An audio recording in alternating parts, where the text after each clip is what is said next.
Hello, friends, and welcome back to Stories About Entitled People.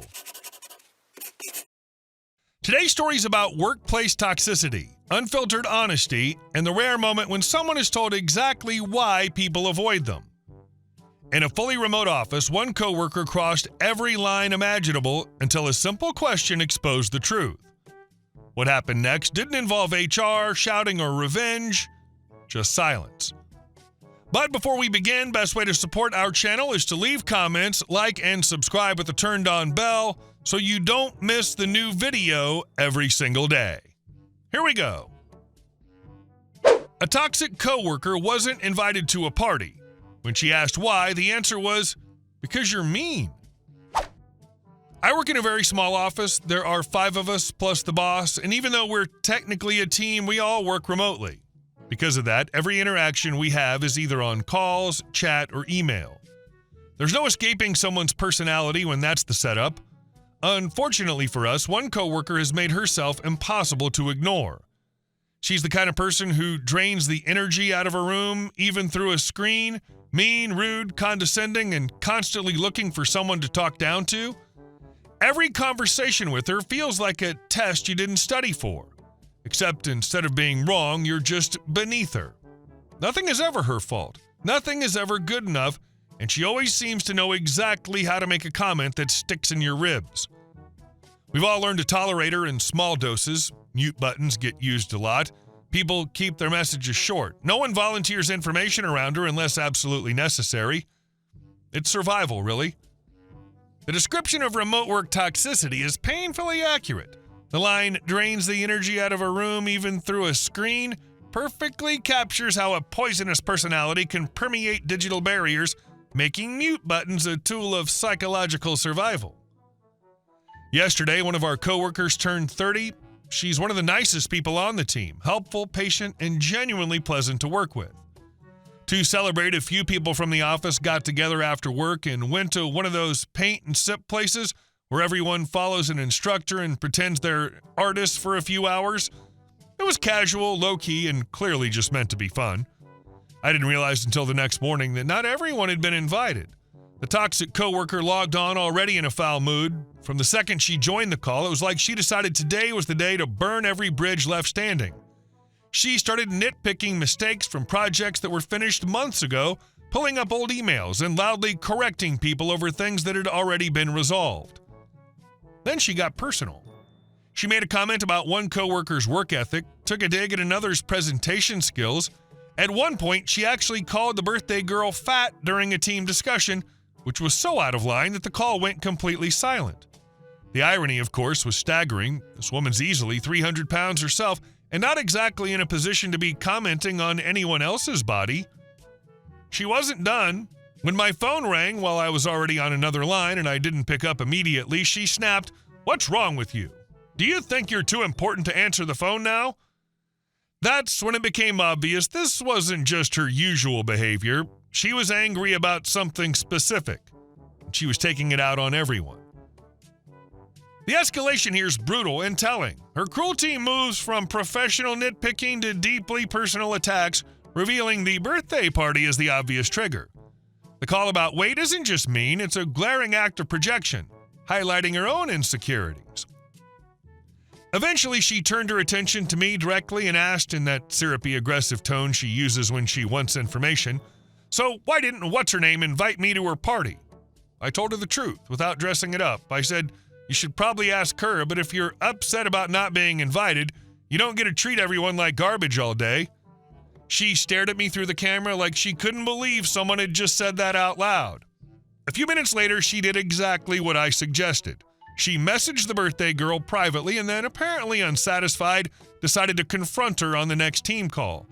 "Why wasn't I invited to your birthday thing?" she demanded. The birthday girl didn't hesitate. No rambling explanation, no excuses, just calm, direct honesty. "Because you're mean," she said. "You're hard to be around and I don't like you. That's why." You could practically hear the air leave the room. The toxic coworker opened her mouth like she was going to argue, then closed it. Her face went red. She looked down at her desk. For once, she had absolutely nothing to say. This is the narrative's knockout punch. The birthday girl's response is a masterpiece of concise, boundary-setting truth. There's no jade, justify, argue, defend, explain. Just a pure cause and effect statement that leaves no room for manipulation.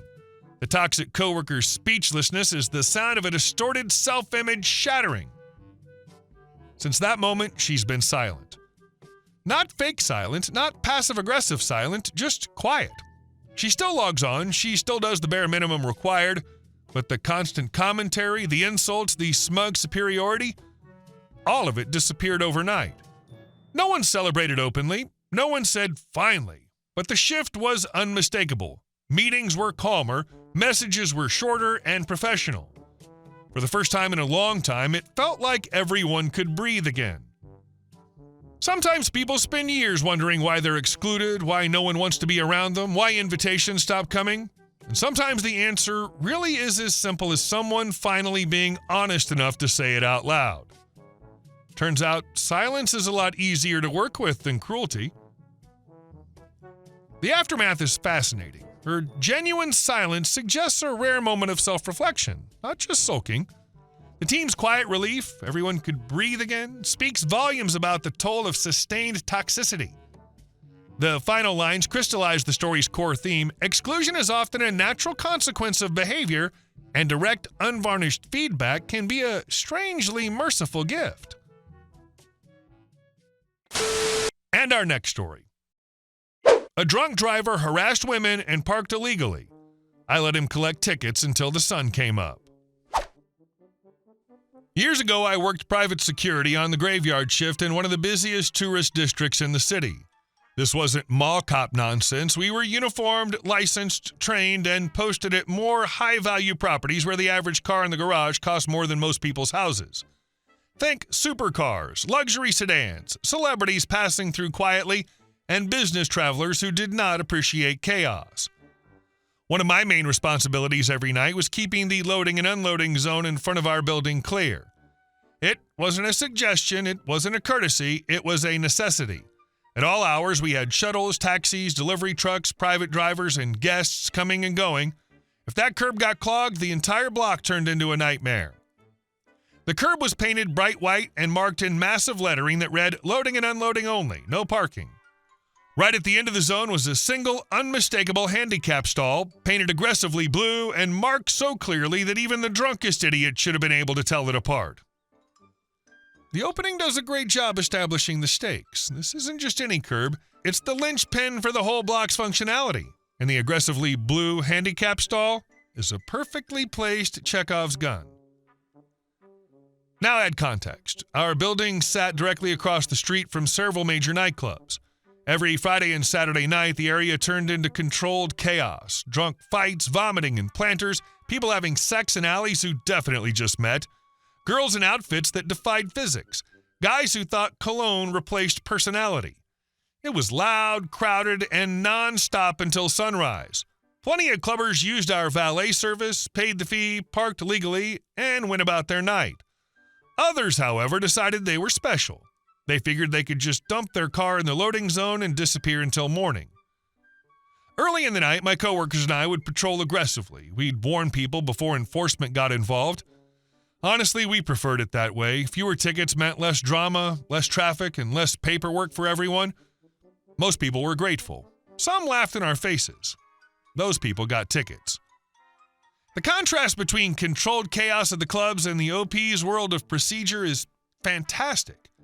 You can feel his weary professionalism, and the policy of warning first shows they're not out to be jerks, they're just trying to keep order. One Saturday night, after finishing a patrol loop, I ducked inside to use the restroom. On my way back out, I passed the dispatch desk when my buddy waved me over to the surveillance monitors. "Hey man," he said, grinning, "you got one out front." I leaned in and looked at the grainy camera feed just in time to see a beat-up late 90s BMW roll up and park like absolute garbage. Crooked, half-butt, zero effort. I sighed and told my buddy I'd go handle it. Before I could even step away, the driver got out. We both just watched. The guy was a walking stereotype. Cheap, flashy jewelry, pants sagging halfway to his thighs, shirt already wrinkled and stained. He immediately adjusted himself and stepped directly into the path of two girls walking by. He started hitting on them aggressively, blocking their path, grabbing at hands, reaching for butts, staring openly at their chests like subtlety was a foreign concept. He shoved his phone at them, clearly demanding numbers. They ducked away and practically jogged toward the club across the street. He didn't stop. Group after group of women passed, and he repeated the routine. At one point, he pulled a small bottle of vodka from his pocket and offered swigs like that was a winning move. Each rejection made him visibly angrier. Our cameras didn't have audio, but his body language told the whole story. I shook my head. Well, I muttered, guess it's time. I stepped outside and approached him just as another group of women escaped his orbit. I called out calmly, professional tone, fully engaged. Hey man, just letting you know this area is for loading and unloading only. Normally not a big deal for a minute, but on weekends it causes major traffic issues. He stared at me, then at my badge, then he exploded. A wall of slurred profanity, racial slurs, threats, and incoherent screaming came pouring out of his mouth at full volume. No hesitation, no warning, just pure hostility. I checked my watch, 10:30 p.m. I let him finish, then continued like he hadn't said a word. Parking enforcement here's pretty strict. I'd recommend moving your vehicle unless you want a ticket. More screaming, more threats, more slurs. I nodded. Have a good night, sir. He flipped me off and stormed across the street, where the club promptly denied him entry for dress code violations. He screamed at the bouncer, then wandered off down the block. I walked back to his BMW and took a closer look. Half the car was blocking traffic in the white zone. The other half sat squarely in the handicap stall. I keyed my radio. OP to dispatch. Go ahead. Call parking enforcement. I've got a vehicle. Ready for plate when you are. The shift from surveillance to confrontation is so satisfying. His behavior establishes him as a comprehensive nuisance, not just a parking violator. The OP's calm, procedural response in the face of the explosion is the key.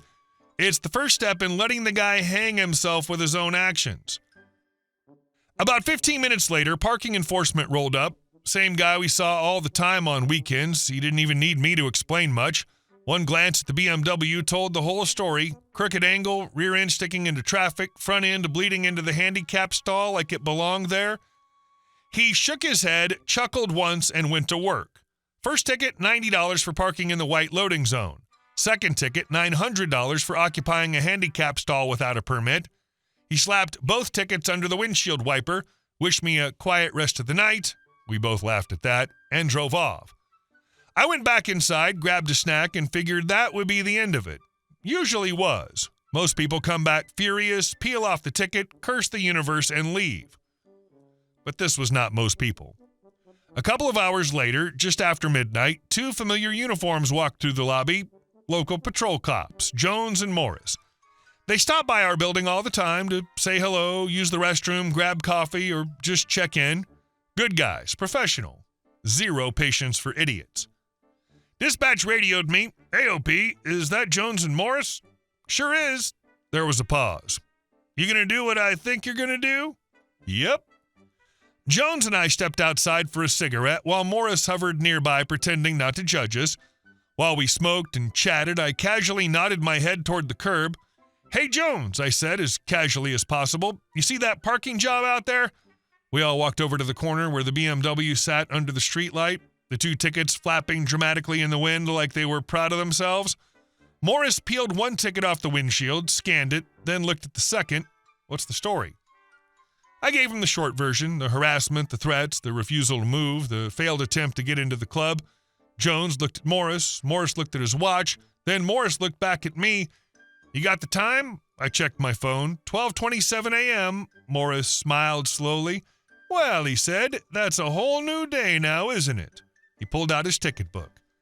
Another $90 for the white zone, another $900 for the handicap stall.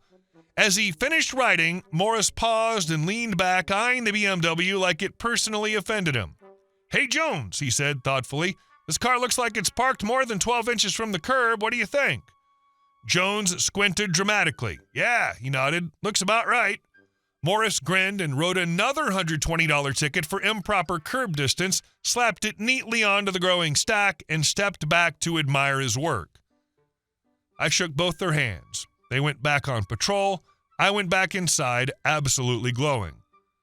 The rest of the shift rolled on. The usual nonsense, drunks, noise complaints, a guy asleep in a planter, standard weekend stuff.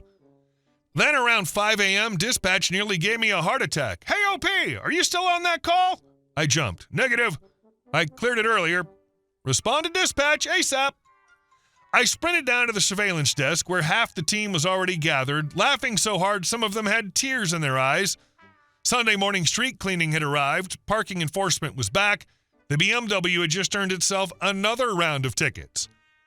At this point, it looked like someone had wallpapered the windshield with citations. The stack was thick enough that the wipers couldn't hold them all properly anymore. For the next hour, every 5 or 10 minutes, someone wandered over to dispatch just to see if the owner had returned. Finally, around 6 a.m., the moment arrived. The guy came stumbling up the block looking like he'd been through hell.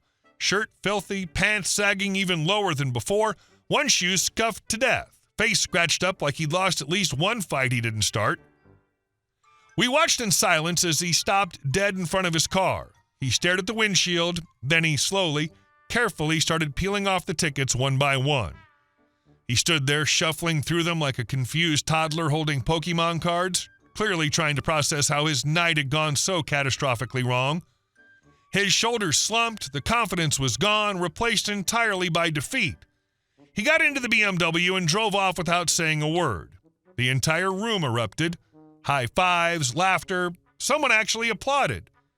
As the noise died down, I quietly picked up the office phone. My coworkers watched me curiously.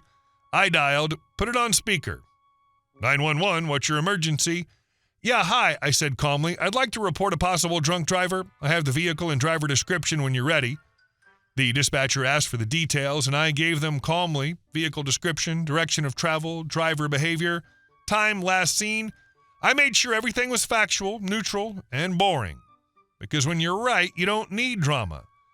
I hung up the phone and leaned back in my chair while the rest of the crew just stared at me. What? I said. If he wasn't drunk, then nothing happens. If he was, well, that's between him and the universe. Nobody argued.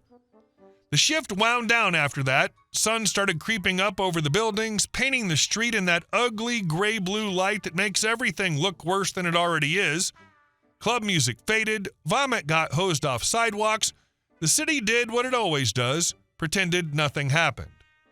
I clocked out, handed off the day shift, and went home thinking that was probably the end of it. It wasn't. I came back the next weekend and immediately got flagged down by dispatch. Hey, OP, my buddy said, grinning. Remember your BMW friend? Unfortunately, he came back. Apparently, our guy had returned later that same morning, furious, demanding to know who had set him up. He screamed at the front desk. He threatened lawsuits. He accused everyone from security to parking enforcement to the city itself of targeting him. Then he tried to argue the tickets, all of them, every single one. Parking enforcement didn't care. The cops didn't care. The city clerk definitely didn't care, especially once his DUI stop from that morning popped up in the system. Turns out after leaving our curbside disaster zone, he'd made it all of about 8 blocks before getting pulled over. Failed sobriety test, failed breathalyzer, vehicle impounded, license suspended pending court. Those tickets, still valid. The BMW, in impound. His attitude, gone. The next time I personally saw him was a week later, during daylight, standing in the lobby with a woman I assume was either his girlfriend or his mother. He wouldn't look at me, didn't say a word, just stared at the floor while she did all the talking. She asked for the security report, and we gave it to her. She asked about the tickets. We explained we don't issue them, we just call them in. She asked why so many tickets were issued. I shrugged and said, "Sir parked illegally for a very long time." She didn't argue after that. A month later, we got an internal memo. His name was now on a do not admit list for multiple properties downtown. Apparently, he'd pulled similar nonsense elsewhere, harassing women, threatening staff, refusing to move his car. It just finally caught up to him all at once. As for me, nothing happened. No complaint, no write-up, no angry email, no lawsuit. In fact, my supervisor laughed when he heard the story and told me that's exactly how it's supposed to work. And that was the lesson. People like that guy spend their entire lives assuming rules are optional if they're loud enough, aggressive enough, or confident enough. They assume consequences are for other people. They assume authority is something you can intimidate. Until one night they meet someone who doesn't argue, someone who just follows procedure by the book every single time. I never touched his car, never raised my voice, never threatened him, never stepped out of line. I just let the system do what it was designed to do when someone insists on being an a-hole in public. And it worked beautifully. Some nights in security were boring, some were dangerous, some were just gross. But every once in a while, you got a night like that, the kind you remember years later. The kind where karma doesn't rush, but when it arrives, it shows up with a clipboard, a badge, and a ticket book. And honestly, those nights made the job worth it. Well done. An absolute perfection. The cascade of consequences, multiple ticket rounds, the DUI, the impound, the ban, feels earned and systemic, not personal. The OP's final reflection is the core of the story's power. It's a testament to the quiet satisfaction of procedural justice, where simply doing your job by the book becomes an unstoppable force against sheer entitled idiocy. Hey guys, thank you all for watching the video. I'll see you in the next one.